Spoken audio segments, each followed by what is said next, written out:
情况继续恶化。在兰溪与东方延续谈话后的第2天，自然选择号上发生了一起恶性伤害事件。导航系统的一名中校开枪击伤了同住一个舱室的另一名军官。据受害者回忆，那名中校在半夜突然醒来，发现受害者也醒着，就指责他在偷听自己的梦话，争执之中情绪失控而开枪。兰溪立刻见到了被拘禁的那名中校。你怕他听到的是什么梦话？兰溪问。这么说，他真的听到了？袭击者一脸恐惧地问。兰溪摇摇头。他说你当时根本没有说梦话。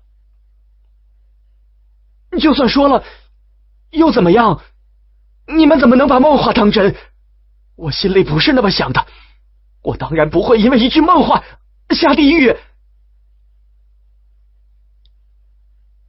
兰溪最终也没有问出袭击者想象中的梦话的内容，就问他是否介意接受催眠治疗。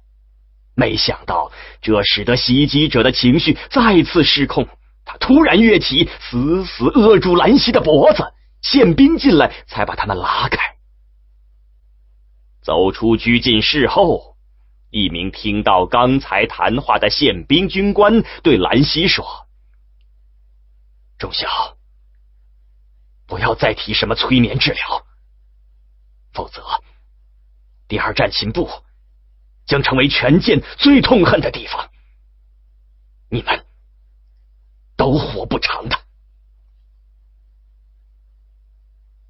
兰溪只好与企业号战舰的心理学家斯科特上校联系。斯科特同时也是企业号上的随舰牧师。亚洲舰队的战舰上大都没有这个职位。现在企业号和圆锥机舰队的其他3艘战舰仍在20万公里之外。你那儿怎么这么暗啊？兰溪看着从企业号上传来的图像问。斯科特所在的舱室的球形舱壁被调得只发出暗淡的黄光，同时舱壁上还映着外部的星空图像。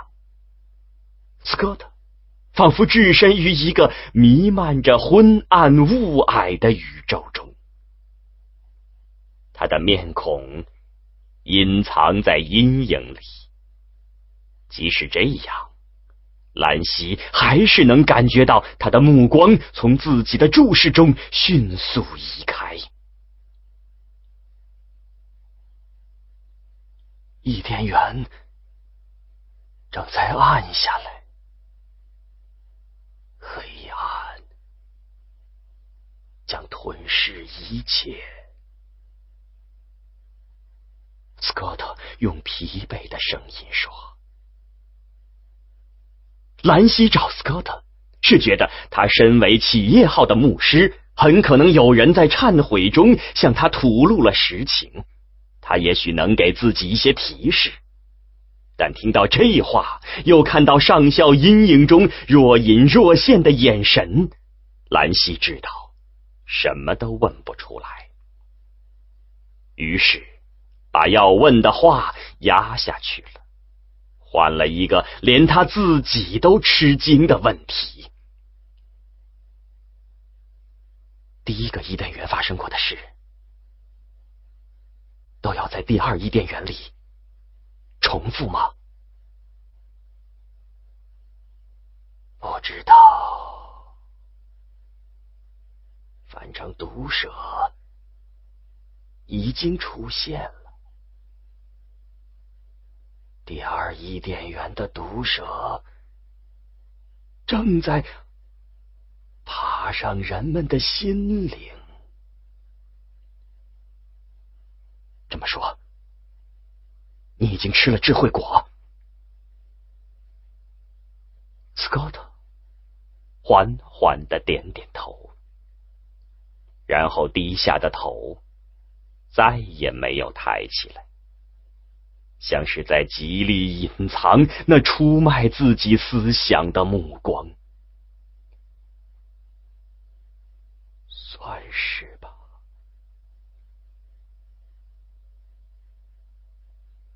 被逐出伊甸园的将是谁？兰溪的声音有些发颤，手心里渗出了冷汗。有很多人，但与上次不同，这次可能有人留下。谁？谁留下？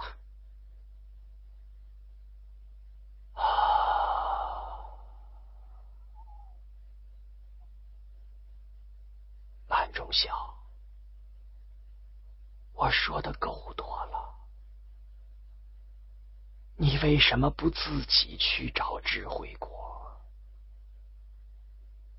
反正人人都要走这一步，不是吗？去哪儿找？放下你的工作，多想想，多感受一下，你就找到了。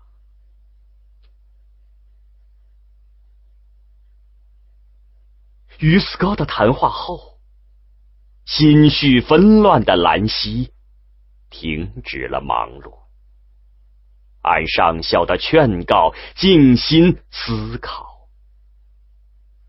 比他想象的还要快，伊甸园冰凉湿滑的毒蛇也爬进了他的意识。他找到了智慧果，并吃下了它。心灵中的最后一缕阳光永远消失了，一切没入黑暗之中。在星舰地球中，一根无形的弦在悄悄绷紧，已经到了断裂的边缘。2天后，终极规律号的舰长自杀了。当时他只身站在舰尾的平台上，平台在一个透明球形罩内，使得这里像是暴露在太空中一样。舰尾正对着太阳系方向，这时的太阳只是一颗稍亮些的黄色星体，而这个方向是银河系悬臂外围星星稀疏，太空肆意彰显着它的深邃和广漠，让人的眼睛和心灵都没有寄托。黑，真他妈的黑呀！舰长自语道，然后开枪自尽了。在得知终极规律号舰长自杀后，东方延续预感到最后的时刻就要来到了。他紧急召集2位副舰长在歼击机库的球形大厅会面。在前往大厅的廊道中，东方延续听到有人在后面叫他，回头一看，是张北海。由于沉浸在阴郁的心境中，他这2天几乎把他忘了。他打量着东方延续，目光中充满着父辈的关切。这目光让东方感到从未有过的舒适，因为现在在星舰地球中很难再见到这样一双没有阴影的眼睛了。东方，我觉得你们最近的状态有些不对，虽然我不知道原因，但你们心里好像都藏着什么事儿似的。东方延续没有回答他的问题，只是反问：前辈，你最近还好吗？好，很好，到处参观学习。我现在正在熟悉自然选择号的武器系统，当然只搞懂些皮毛，不过很有意思。想想哥伦布参观航空母舰时的感觉吧，我就是那样。现在看到张北海这样一个平静悠闲的人，东方延续甚至感到一丝嫉妒。是的，他已经完成了自己伟大的事业，有权享受这样的平静。现在他从一个创造历史的伟人回归为无知的冬眠者，他需要的只是保护了。想到这里，东方延续说：前辈，不要再向别人问你刚才的那个问题，不要问这一切都是为什么。为什么？为什么不能问呢？问这些很危险，而且你真的不需要知道，相信我。张北海点点头。好吧，那我不问了。很感谢你能把我当成一个普通公民，我就希望这样。东方延续匆匆的道了别，自顾自飘去。他听到星舰地球的创立者在后面说：东方，不管是什么事情，顺其自然吧，一切都会好起来的。在球形大厅的中央，东方延续见到了两位副舰长。之所以选择在这里会面，是因为大厅空间开阔，有身处旷野的感觉。另外，他们三人在这里好像处于一个洁白世界的中心，仿佛宇宙中除了他们之外空无一物，这都会令谈话时有一种安全感。他们三人看着三个不同的方向。我们必须把事情明确了。东方延续说：是的，每拖1秒钟都很危险。副舰长列文说，然后他和井上明都转身看着东方延续，意思很明白，你是舰长，你先谈。但东方延续没有这个勇气。这是第二个人类文明的拂晓，这时发生的任何事情都可能成为新的荷马史诗或新圣经的内容。犹大之所以成为犹大，就是因为他最先吻了耶稣，与第二个吻的人有本质的区别。现在也一样，第一个谈这件事情的人将是第二文明史上的一个里程碑。他或者他有可能成为犹大，也有可能成为耶稣。不管是哪种可能，东方延续都没有这个勇气。但他必须承担自己的使命。于是做出了一个聪明的选择，没有回避2位副舰长的目光。到这个时候，语言已经没有必要，眼睛就能进行所有的交流。他们相互对视着，交错的目光像高速信息通道，把3个心灵连接起来，一切都在对视中飞快地交流着。燃料，燃料，燃料。航线上的情况还不明了，但已经探明的至少有2片星际尘埃。阻力？当然，穿越之后，飞船的速度将被尘埃阻力降至光速的0.3%。这是距目标星系 NH558G2 还有10多光年，最后到达需要6万年左右。那就是永远到不了。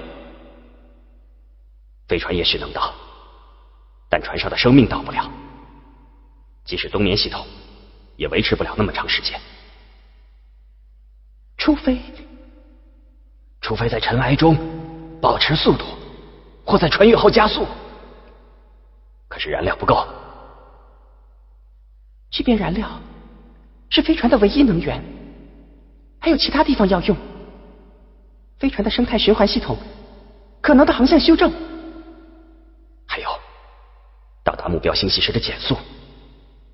H558G2 星比太阳的质量小得多，仅靠引力减速，不能泊入轨道，要消耗大量燃料减速，否则就掠过了目标星系。星舰地球的所有燃料基本上够2艘飞船的，但要保险些，就只够1艘飞船了。燃料，燃料，燃料，还有配件问题。东方延续说：“配件，配件，配件，特别是关键系统的配件，聚变发动机、信息和控制系统、生态循环系统。不像燃料那么紧急，但却是长远生存的基础。H558G2 没有适合生存的行星，不能定居和建立工业，也没有相应的资源。只有在补充燃料后飞向下一个星系，才有可能建立生产配件的工业。自然选择号的关键配件只有2份存余，太少了，太少了。除聚变发动机外，星舰地球的所有飞船上的关键配件大部分都可以通用。发动机配件在改装后也可以使用。向1到2艘舰上集中人员。东方延续又说，这时有声语言的作用只是引导目光交流的方向。不可能，不可能，不可能，人太多了，生态循环系统和冬眠系统都容纳不了。现有的容量即使再增加1点人都是灾难性的。那么现在明确了。东方延续的声音又在空旷的白色空间中响起，像是沉睡中的人偶尔出现的梦呓。明确了，明确了，一部分人死，或者所有人死。这时目光也沉默了。3个人仿佛被来自宇宙深处的雷霆所震慑，心灵在恐惧中颤抖。每个人都有把目光移开的强烈欲望，但东方延续首先使自己的目光稳定下来。别这样，他说，别这样，别放弃。不放弃？不放弃，因为别人不会放弃。我们放弃了，就会被逐出伊甸园。为什么是我们？当然也不应该是他们，谁都不应该是。但总要有人被逐出。伊甸园只能容下数量有限的人。我们不想离开伊甸园，所以不要放弃。三道即将离散的目光又重新交织在一起。次声波清淡，次声波清淡，次声波清淡。每艘舰都装备了，用隐形导弹发射，很难防御。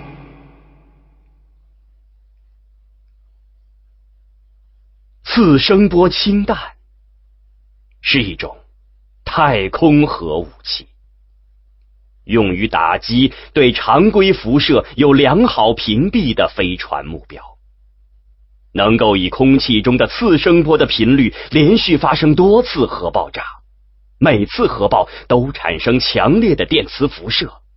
电磁辐射与目标飞船的金属外壳相互作用，将电磁能量转化为飞船内部空气的声能，产生超强次声波，杀死飞船内部的一切宏观生命。但对于飞船的设施基本没有损坏。由于次声波氢弹是通过电磁脉冲产生杀伤，故不需要直接命中目标，在距目标相当远的距离爆炸就能杀伤目标内部的人员。而对于雷达隐形的导弹，只有接近目标时才能被包括可见光观测在内的其他探测手段发现。三人的目光暂时分开了，他们的精神此时都已到了崩溃的边缘，需要休息。当三双眼睛再次互相对视时，目光又变得飘忽不定了，像三只在风中摇曳的烛火。